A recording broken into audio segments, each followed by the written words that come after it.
নমস্কার বন্ধুরা, আমি একটা চিংড়ি মাছের মালাইকারি করছি। তার জন্য এই যে চিংড়ি মাছ নিয়েছি, এগুলো বেশি বড় না। এই যে এগুলো ধুয়ে পরিষ্কার করে নিয়েছি।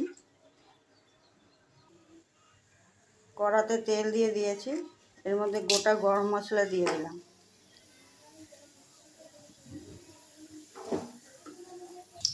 গরম মশলাটা গন্ধ বেরিয়ে গেছে।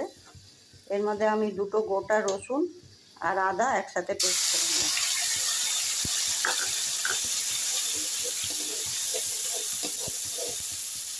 আদা রসুনের কাঁচা গন্ধটা চলে গেছে। এর মধ্যে আমি পেঁয়াজটাকে কেটে রেখেছিলাম, দিয়ে পেঁয়াজটা ভাজাই করছিলাম। পেঁয়াজটা এর মধ্যে দিয়ে দিলাম। এখানে 250 মতন পেঁয়াজ আছে। পেঁয়াজগুলো এরকম ভাজা হয়ে গেছে। এর মধ্যে আমি 1 চামচ লঙ্কার গুঁড়ো দিলাম, 1 চামচ হলুদ গুঁড়ো দিলাম, 1 চামচ চিনি দিলাম, একটু নুন দিলাম, নুন পরিমাণ মতন। মশলাটা আমার কষানো হয়ে গেছে, দেখুন সব মশলা দিয়ে। এখন আমি এর মধ্যে মাছগুলো দিয়ে দিচ্ছি। দেখুন চিংড়ি মাছটা কষানো হয়ে গেছে। চিংড়ি মাছটা আমি বেশি ভাজি না, শক্ত হয়ে যায়।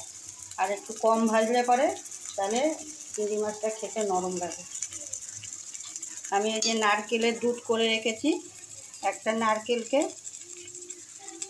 কুড়িয়ে তাকে মিক্সিতে জল দিয়ে পেস্ট করেছি, একটু জল দিয়ে। তারপরে ওকে ন্যাকড়ার মধ্যে দিয়ে ছেঁকে দিয়েছি। দিয়ে এখন এখানে দিয়ে দেবো আমি দুধটা।